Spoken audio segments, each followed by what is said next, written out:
Welcome to a special and final edition of Phoenix 2020 with Councilman Michael Nowakowski. After 13 years of serving Phoenix's District 7, the councilman will be moving on to his next chapter in life. Councilman Nowakowski was elected to office in 2008. He is a lifelong resident of Phoenix and holds a Bachelor of Liberal Arts in Religious Studies from Arizona State University. He is married to Delia Ortega Nowakowski and is a proud parent to Victor, Michael Ray, Irene, Carlos Raul, Raymond Casimir, and Angel. Throughout his life, the councilman has worked to make a difference and build community. His philosophy of service to others was deeply influenced by his parents, who taught him the value of community involvement. Let's hear from the councilman himself on some of his accomplishments in the thriving District 7, which covers Laveen, parts of Maryville, South, and downtown Phoenix. We're right here in Laveen, Arizona, one of my favorite places to hang out with my kids, at the lake, at the skate park, at the library. And there's so much stuff that happened over the last 13 years, especially at this park. And now we're opening up a community center. So it's such a great memory and such great accomplishments that we had out here in Laveen. The other thing was the Broadway Road. Broadway Road used to have a bunch of junkyards and recycling areas and stuff like that. So working along with the congressman of the district, we ended up getting $55 million in beautifying and making a 6-lane road, Broadway Road, an expressway from the 202. And the 202 was another great accomplishment. It took 30 years to build a freeway. So what we did is we created a committee, just like a political committee, and we basically started lobbying the people in Washington at our state level, at the county level, and all levels to make sure that they build that darn freeway. And that's what the slogan was. And we finally got it done. And wow, I can tell you that community is happening out here. We're waiting for those grocery stores, we're waiting for those restaurants, and we're waiting for all the different amenities that come along with the freeway. And I can't tell you that there's a great celebration that the community of Laveen comes together for celebrating the lives of the fallen police officers and firefighters. It's a great time to say thank you. Thank you to all those men and women that put on that uniform and risk their lives on a daily basis, but especially those that have given the ultimate sacrifice, those fallen police officers and firefighters.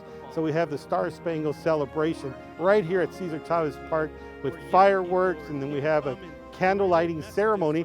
It's a little bit more than just a candle lighting ceremony. The kids write little thoughts for all those fallen police officers and firefighters, and then they just let them float off into the lake, and then we have these fireworks that we celebrate their lives. So thank you, Laveen. Thank you for being such a strong advocate, getting the 202, the Broadway Road extension done, and also the community center. Yeah.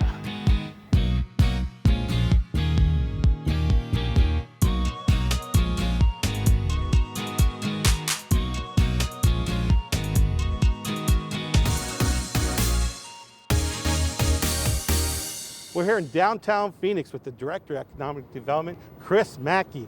Chris, can you imagine that 13 years went like that? And look at behind us. Wow, it's incredible. I tell my kids now that I walk downtown Phoenix, I get a neck ache because I'm looking at all the cranes that are up there. So Chris, tell us a little bit about the growth in the last 12 years in downtown Phoenix. Oh my gosh, it's been absolutely crazy growth, particularly in the last 5 or 6 years, where you look at 2020, we had 20 cranes up in the air at one time. 20? 20. Wow. Never in Phoenix's history have we ever seen anything like that. So it has been a huge amount of growth on residential, on office development, on retail and restaurants. It's been across the board, but most importantly, it's new people wanting to live in downtown Phoenix. So Chris, talking about new people living in downtown Phoenix, when I first started, we just barely had a ASU downtown, U of A coming downtown, and all these students wanted places to live. And I told people, just throwing out a number of 5,000 units of housing, and we way past that, didn't we? Oh, Councilman, we've way past that. We have 4,100 units that have been completed. We have 3,800 that are under construction right now, and 2,700 that are planned and ready to break ground any moment. You know, Chris, one of the things that when I started as a council member, there was no grocery store in downtown Phoenix. Now we have a grocery store, we have Cityscape, we have that Block 23. I mean, it's just incredible to walk downtown Phoenix. and see just the growth that's going on. Oh my gosh, it's amazing. That grocery store, I think, was such a benefit to downtown. If you go in there, even during the pandemic, it's still absolutely packed and busy. But before the pandemic, every day you'd go over for lunch and everybody you knew was in there. You could have any meeting you wanted to have in the grocery store.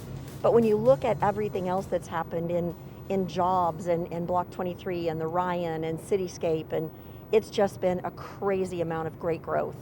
And you know, it's not just growth in these tall buildings, but we have about 200 restaurants and bars just in this downtown area. And about 80% of them are local mom and pop shops. So it's a growth not just with businesses, but also with the mom and pop businesses also. So it's just incredible.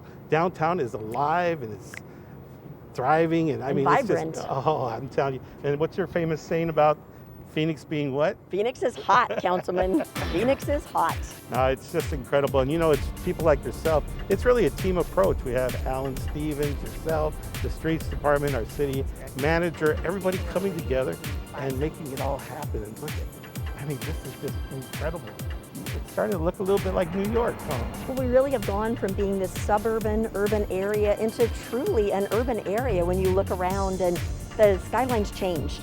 It has changed dramatically over the last 12 years, and people don't recognize it anymore. You know, I had relatives that came in from Michigan. They go, where am I? This isn't Phoenix, is it? I go, yes, it is. And you know what's so amazing is what we have in downtown, the arts, the culture, the parks. I mean, tell us a little bit about the park that we have, Margaret Hans Park, and the new playground. Oh my gosh, yes. So Hans Park, we liken that to our Central Park. It's a beautiful linear park that really runs right through the center of downtown. And it is, with its new Fiestable play area, really draws in families. The larger master plan for Hans Park is significant with all of the outdoor amphitheaters and the places to play. But even today, it's a place where you drive by it at lunchtime and people are out there walking and having their lunch and being open in that open, grassy, shaded area. The park in downtown Phoenix is a huge selling point for our businesses here. So downtown has parks, they have cultural centers, we have the Suns Arena, we have the Diamondbacks, we have a great convention area, and just look at this, it's incredible. If you're not in Phoenix, you got to get down here soon. That's right, if you haven't seen downtown Phoenix in the last 5 years, you've not seen downtown Phoenix. You know, one of the things I just really want to thank you and your team is how you just go knocking on doors, not just here in downtown Phoenix by bringing in quality jobs, but how about other parts of District 7? You know, we absolutely love working with our businesses, and District 7 is such a tale of so many different areas. When you look, you've got the urban area here in downtown Phoenix, but you've got area along the freeways, the new 202 and West Phoenix. So you've seen great growth in your employers with Amazon and Zoom It Plastics and the Real and Kroger's new technology facility, and so many others that have come along, Tuft & Needles corporate headquarters, Quicken Loans and others that have come into District 7. It is such a high growth, quality jobs area. We're privileged to get to work in this area. You know, Chris, it's just amazing when you walk around. Before we were just known for construction and building homes, and so we're so diverse in jobs and the opportunity, workspace in downtown. Now we have a whole floor that's just workspace, where young people come together and they have their own little companies and they just rent a space. Oh, yeah. It's just incredible. Well, it's amazing. We've got 12 co-working spaces now here in downtown Phoenix, from WeWork and Galvanize to the department and others that are here. That you're exactly right. These early stage companies can come in, they can just take a desk or a chair, learn and mentor and learn marketing and help grow their companies. And that's really making such a really cool difference here in downtown Phoenix. So what's next in downtown Phoenix? What are those secret projects that are going to happen pretty soon? You know, I think what we'll see coming out of the ground next here in downtown Phoenix is new office space. So we've been growing new residential to grow the workforce for the jobs that are down here, but I think we'll keep seeing new office space. But I know near and dear to your heart is new retail. Oh, absolutely. Here in downtown, and creating a place where people that live here can go shopping. You know, and it's a diverse age group. I mean, we have college students, we have families, and we even have seniors that are now moving in from the suburbs into downtown Phoenix. So it's a great mix to live in downtown Phoenix. You know, Councilman, that's what's really surprised me when I started working with you, gosh, 7 years ago now. Right. And I thought downtown Phoenix is going to be young. It's going to be those just college students, college graduates, just recently postgraduates. But what we're finding is about 50% of the people moving into downtown Phoenix are empty nesters, or they're retiring boomers, or people who are looking for more of an urban lifestyle that are ready to retire. And then university, I mean, workforce development that we have. We're even going international now with the school of the Thunderbird School moving to downtown. Right. That's an incredible building under construction and absolutely beautiful. And they're operating nearby their campus today. With ASU and with U of A, the educational institutions, Northern Arizona University, and then our community colleges here in downtown, you've got a ready-made workforce that's just coming straight out of business and straight into their jobs. Thank you, Chris. And Phoenix is hot, so if you're out there watching this video, come on down to Phoenix and look up Chris Mackey, look up anything. We're Team Phoenix, come on down.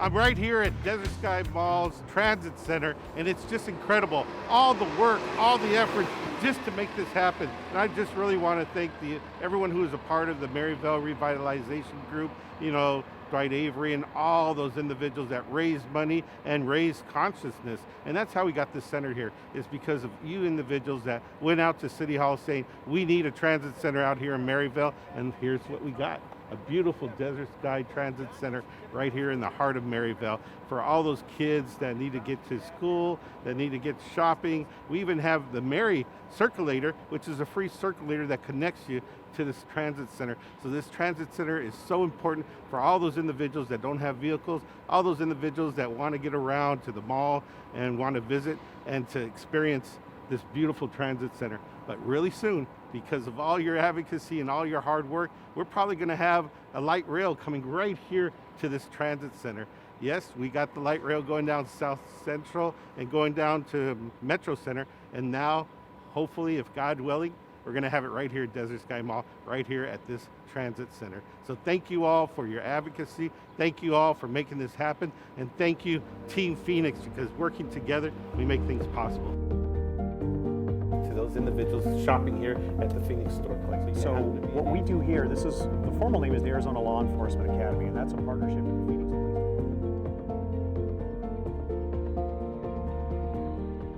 We're right here at Desert Sky Mall, and let me tell you, this brings back memories. Back in 2008, we almost had to close this mall. It was just incredible how the community came together, how we brought in people from California. I remember the Chavez Foundation flew me out to California to have a meeting with an individual to talk about a cultural center, and all of a sudden, I was walking through this mall that was like a Hispanic theme to it, and a guy named Jose Labazi, he goes, Michael, we really want to do something out there in Phoenix. I go, well, I have the perfect mall for you. So we hooked up the mall owners and Jose together, and they all mixed it up, and this is what we created, a Hispanic theme. They looked at the area that was about 80% Hispanic, and they said, this would be perfect. So right in front of us, right here, where it's called Mercado de los Cielos, used to be a Mervin's. And this was one of the anchor stores that went away. So all of a sudden, they created this Mercado. It's like little booths. So it's a great incubator for business. So basically these businesses rent out a 10 by 10, 10 by 20 booth. And then all of a sudden, if their business goes up, then they end up buying a place here or renting a place within the mall. So there's so many businesses that started from this incubator, the Mercado de los Cielos, and ended up having a place in the mall and having other places like a Gran Bota that has like 5 different locations throughout the whole city of Phoenix. But those are the kind of things that businesses that grew out of this. And that's the kind of stuff that we need to do. We need to save the Chris Towns. We need to save the Metro Centers. And we save Desert Sky Mall by looking at what the needs of the neighborhoods are, what are their cultural needs, what are their physical needs, what do they need, and then we figured it out. So thank you, Jose. Thank you, Maryville, and thank you to all those individuals that made this possible. Mercado de los Cielos, Desert Sky Mall, still alive, making money, and it's a heart of Maryville.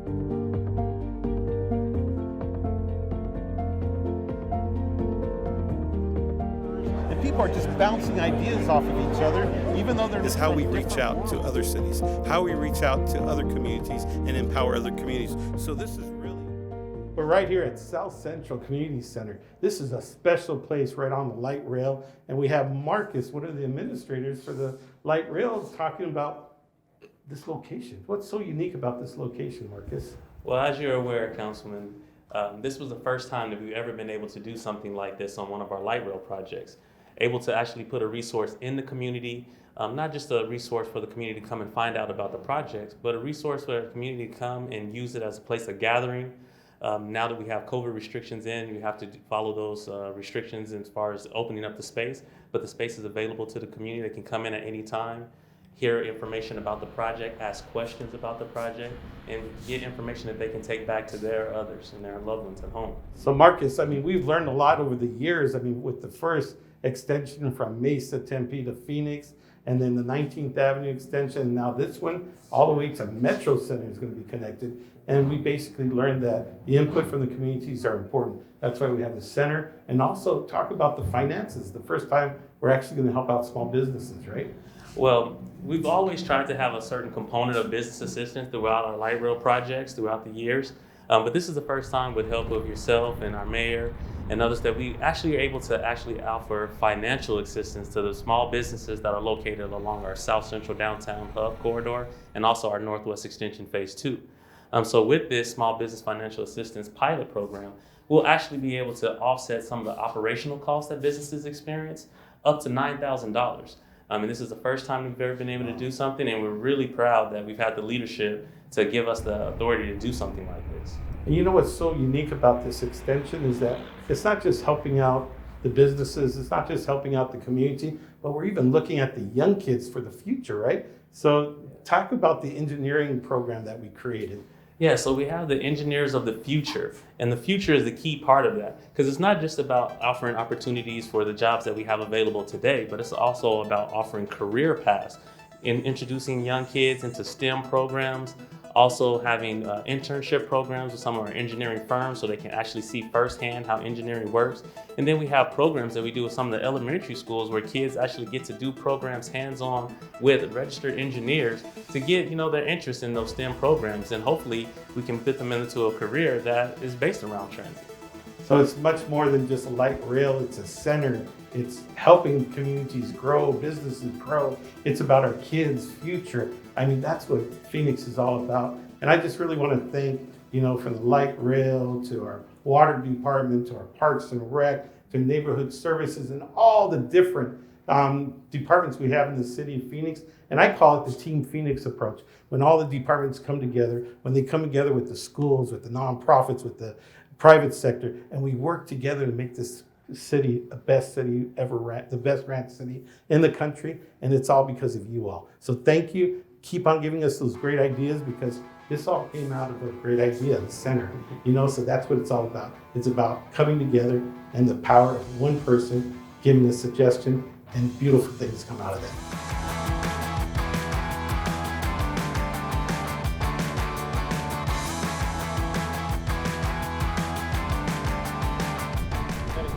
We're right here in South Phoenix, right in the middle of the South Central Extension, right here where the light rail is all happening. And this is where I actually started my campaign, right here in South Phoenix. And this is the final Phoenix 2020. And I just really want to thank all those community leaders, all those individuals that were involved in my campaign that helped out, and also all those neighborhood associations, block watches, and all those people that have volunteered hours and hours of their time to make their neighborhoods better. And I also want to thank all of my staff members, from my chief of staff, from Ruben Gallegos, from Felicita Mendoza, to Layla Ressler, to Uber, to Tanya, to all those individuals that have worked in my office that have helped us make this District 7 one of the best districts in the city of Phoenix. And also I want to thank all of my in-laws. When you talk about families and you get married, you talk about for better or for worse. I don't know if it was for better or for worse for you all, but I just want to thank all the Ortegas, especially my mother-in-law and father-in-law, for all the sacrifices and everything they've done for my family and for our community, and making sure that we had the best environment for my kids. And I want to thank my brothers and sisters, Rosie, Monica, and my brother Martin, that's always there to support and help me out during these hard times. And I also want to thank my kids. I have 5 boys and 1 girl, you know, from Victor that now is an engineer. And, you know, I'm so proud of you, Michael. From Michael Ray that just graduated from Brophy and he's at ASU now. And he just made the dean's list, you know, work hard and keep helping out in the community. Also, my daughter, she's at Xavier and she has 1 more year to make it. And, you know, from my son, Carlos Raul, that continues to work hard and get those good grades. And, you know, my son, Raymond, I don't know, one of these days he might be a little politician or something on television because he loves the camera. And Angel, my 7-year-old. You know, I love you guys a lot. Thank you for all those times that you guys have come to the parks grand openings, to cutting ribbons, to all the different events that you have joined me on. That's one thing that was so important, is bringing my kids to that. And lastly, I really want to thank my wife, you know, that has always been by my side. She's never been behind me. She's always been by my side, helping me and encouraging me to do the right thing. And, you know, it's just the love and support of the family that makes everything possible. So I just want to thank all my family members, from my wife to my kids to my in-laws. Thank you for everything you've done for me. And especially now, my parents. My dad and my mom have been such a great example of what a servant leader should be. You know, ever since I was a little child, they showed me that giving back is so important, to helping out people, from your neighbors to the churches to the individuals that need to have a voice to march. My mom was at the state capitol during 100 days during SB 1070, praying the rosary. So, you know, all those individuals that have been so crucial in my life. Thank you all for showing me what it is to be a great man, showing me what it is to be a great leader, showing me what it is to have God first, family second, and the community third.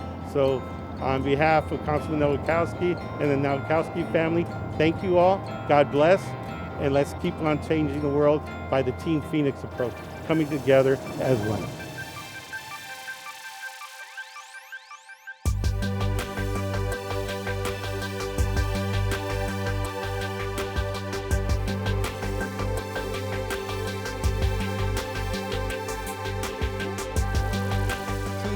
Well, come learn it right here with Jonathan and his family and enjoy it. So tell us a little bit about the organization and how did they get involved with. So I just really want to thank you for being those role models to my kids and to all the children that are out. And one of those community partners that we have is Joe Russell.